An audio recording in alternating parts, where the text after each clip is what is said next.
Madame, mademoiselle, monsieur, bienvenue à Métro News. Voici les principaux titres qui seront développés aujourd'hui.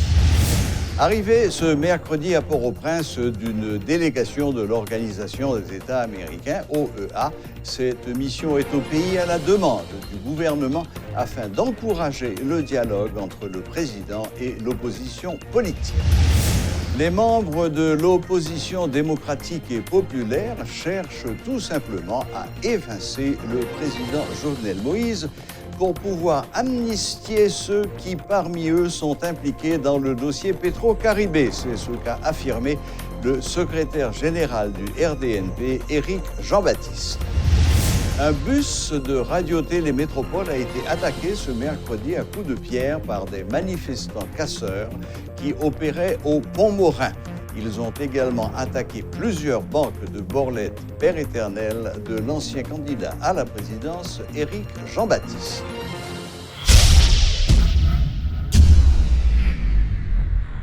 Une importante délégation de l'Organisation des États américains, OEA, est arrivée ce mercredi à Port-au-Prince dans le cadre de l'implication de l'organisation hémisphérique dans la crise politique haïtienne. L'information a été révélée par le journal américain Miami Herald qui indique que le secrétaire de l'OEA répond à une invitation du chancelier haïtien Edmond Bockschit. La délégation de haut niveau aura pour principale mission de faciliter le dialogue entre le chef de l'État Jovenel Moïse et les dirigeants de l'opposition radicale qui réclament sa démission. La délégation sera conduite par l'ambassadeur des États-Unis à l'OEA, Carlos Trujillo, président du Conseil permanent et du Comité général de l'organisation.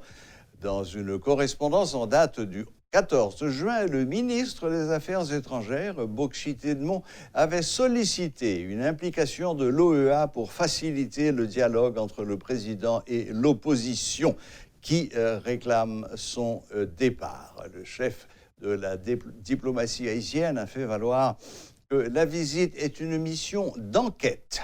Les diplomates auront des entretiens avec toutes les parties prenantes concernées pour trouver le moyen de faciliter au mieux un dialogue entre Haïtiens, a-t-il laissé entendre.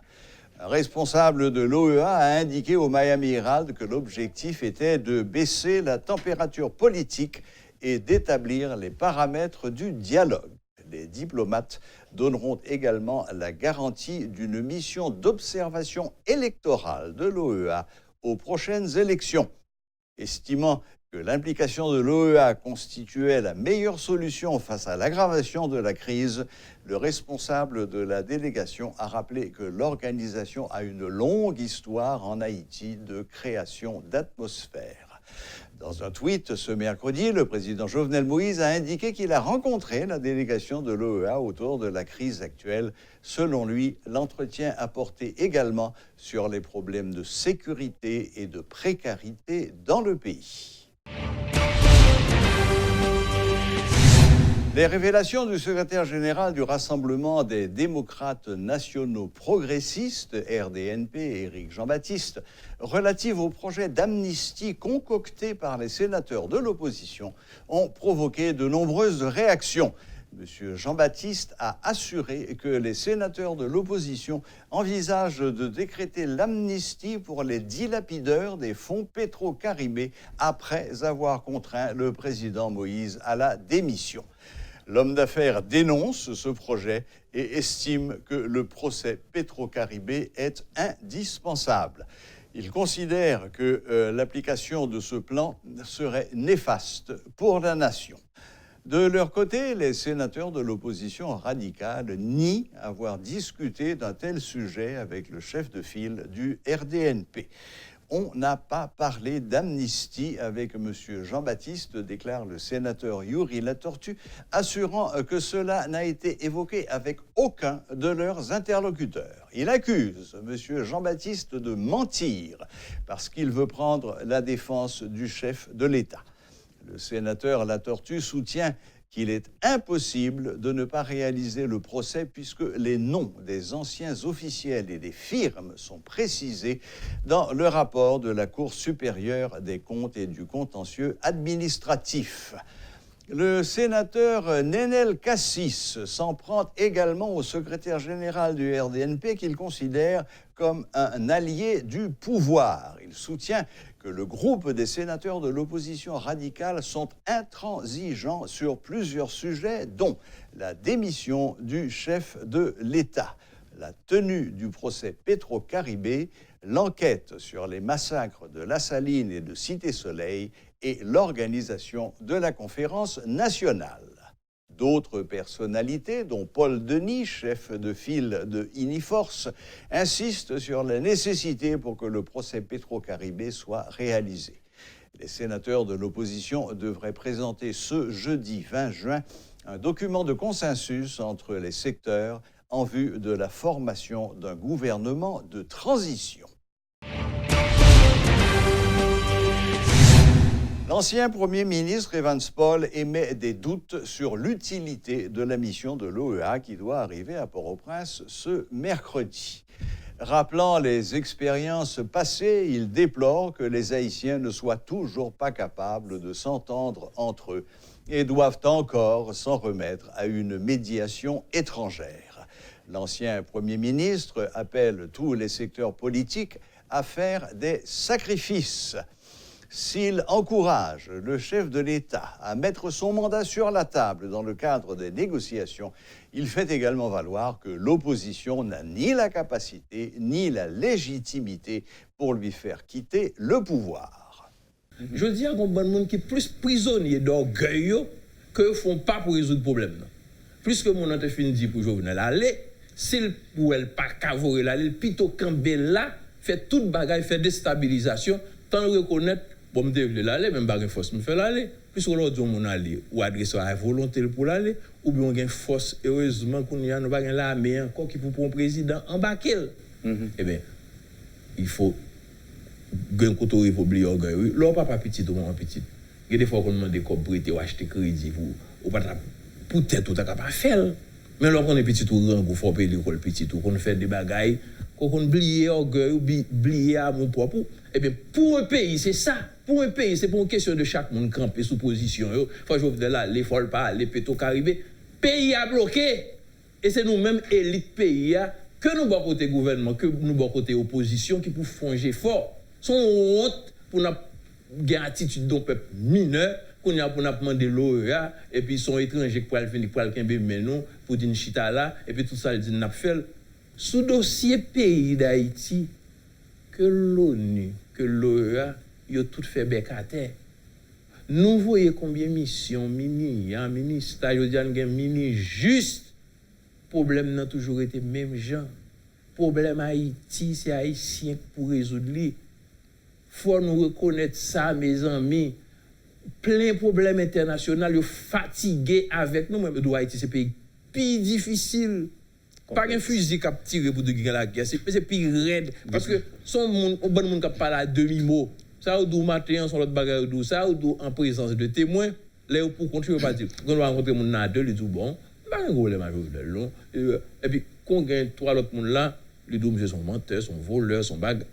Et puis, on comprend pas une substance, pas une cohérence. Côté l'église, côté tout le monde dans le pays, on connaît que ça avait.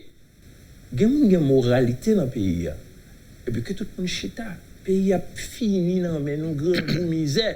Alors moi-même, moi encore à lancer un appel à la responsabilité et me penser là un geste du vivre ensemble qui pour nous faire, pas qu'à faire une mettre l'autre à terre, pas aucune solution perdant pour le sortir là, côté ces peuples là qui va payer les conséquences.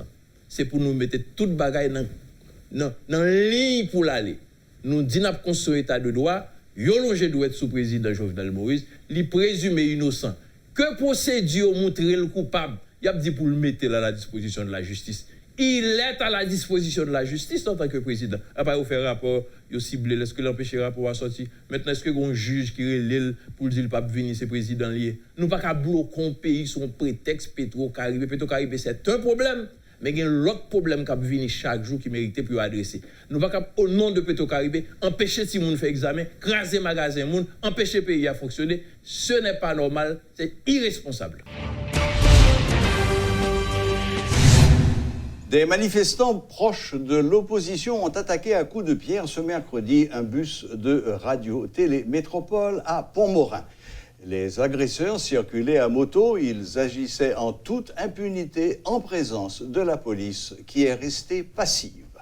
Pour en parler, nous avons avec nous sur le plateau Pierre-Louis, qui était présent lors de cette attaque. Bonsoir Rudolf. Bonsoir Alors, Serge. Rudolf, comment ça s'est passé cette attaque? Vous étiez sur place? Justement, on était sur place quand on était d'abord au centre-ville. On s'est rendu au Champ de Mars quand on entendait qu'il y avait une manifestation qui commençait à fouler le macadam. Et quand on était arrivé, c'était en direction de l'ALU. Et au carrefour avenue John Brown, les manifestants ont pris la direction de Pont-Morin. Et c'est à ce moment que, tout près de la NATCOM, eh bien, certains protestataires qui circulaient à moto ont lancé une pierre en direction du bus de Métropole. Donc, la pierre a transpercé la vitre et le chauffeur a été atteint au niveau de son thorax. Donc, heureusement, il n'est pas grave. Cependant, il y a des tessons de vitre qui étaient éparpillés. A éclaté en morceaux et il a été blessé. Non. La vitre, non, c'est pas éclaté. Tout simplement, on a la vitre et on a la pierre qui a transpercé la vitre, un gros trou, et là maintenant la pierre a atteint le chauffeur au niveau du thorax. Mais étant donné que c'est une vitre, donc il y a quelques tessons éparpillés dans le bus et les yeux du chauffeur, disons, ont été atteints. Et c'est pas si grave parce que pour l'instant il est à l'hôpital. Mais cette pierre, c'est pas comme une balle perdue. Comme certains disent parfois, eh bien, ce sont des balles perdues, des personnes ont été atteintes par des balles perdues. Mais non, cette pierre, c'était directement sur le bus. Donc, la personne qui a lancé la pierre savait directement ce qu'elle faisait. Parce que si j'ai bien compris, d'ailleurs, ils ont laissé passer un certain nombre de véhicules et ils ont carrément ciblé le bus de Métropole. Mais est-ce qu'ils ont dit des choses quand ils ont lancé les pierres? Est-ce qu'il y a eu des slogans qui ont été lancés, des slogans anti-métropole, par exemple? Non. Alors, dans d'autres manifestations, souvent, il y a des slogans, il y a des protestataires qui lancent des slogans en direction des journalistes de métropole, tout ça. Mais aujourd'hui, il n'y avait pas de slogan. On était tout simplement dans la zone quand la pierre a transpercé la vitre. Et on ne s'y attendait même pas. Le bus était garé sur le trottoir, on observait la foule. Et à distance, on a lancé la pierre, ça a transpercé la vitre, le chauffeur a été atteint. Donc là maintenant, on ne savait même pas que c'était des individus non identifiés qui circulaient à bord de motocyclettes. Ce sont les riverains de la zone qui nous ont dit rapidement, bon voilà, on a vu, c'était des gens qui circulaient à moto. Donc vous n'avez même pas vu arriver... Non. Ah, dis donc. Bon, enfin, écoutez, je crois que la bonne nouvelle quand même, c'est que le chauffeur n'a pas été trop gravement atteint et que j'imagine qu'il ne va pas rester bien longtemps à l'hôpital. Prions que ses yeux ne soient pas atteints. Et là maintenant, ça devient un petit peu gênant si les médias, et en particulier Métropole, sont ciblés par les manifestants. La liberté de la presse, là, est en danger. En effet, il y a quelques jours de cela, des protestataires, quand Métropole couvre les manifestations, profitent de ce moment pour lancer quelques propos. Il y en a qui ont même fait des promesses. Cependant, aujourd'hui, on ne pensait pas que les promesses en disant, bon, on a boulé Métropole, on ne veut pas la présence de Métropole dans cette manifestation. Donc aujourd'hui, les promesses ont été accomplies. ils ont Pas prouvé encore, que... parce que Métropole n'a pas encore brûlé, heureusement. Oui, mais en partie, il faut dire que cette pierre qui a transpercé la vitre Oui, et même attaque atteint ciblée. le chauffeur, donc on peut considérer ça comme un avertissement, parce qu'on ne sait pas ce qui se prépare. Tout simplement, les journalistes de Métropole seront plus vigilants, parce que Métropole a le droit de couvrir les manifestations. Ça fait partie comme tous les de la autres mission médias, principale absolument. de Métropole. Tout simplement, on sera plus vigilant. Et est-ce que des mesures seront prises? Donc, jusqu'à maintenant, on attend pour voir ce qui va se passer du côté des associations de médias. Mais pour l'instant, il est clair que Métropole a été attaquée. Eh bien, Rudolf Pierre-Louis, merci. Merci d'être venu nous faire ce compte-rendu sur cet incident déplorable dont Métropole a été victime aujourd'hui. Et puis, faites attention pour l'avenir. Hein. Merci. Réseau. C'est le métier. Au revoir. Merci Rudolf. Voilà, c'était Rudolf Pierre-Louis de Télémétropole qui était présent ce matin au Pont-Morin lorsque un bus de Métropole a été attaqué et que le chauffeur a été blessé. Voilà, la boucle est bouclée. Merci de nous rester fidèles et à la prochaine, même heure, même chaîne.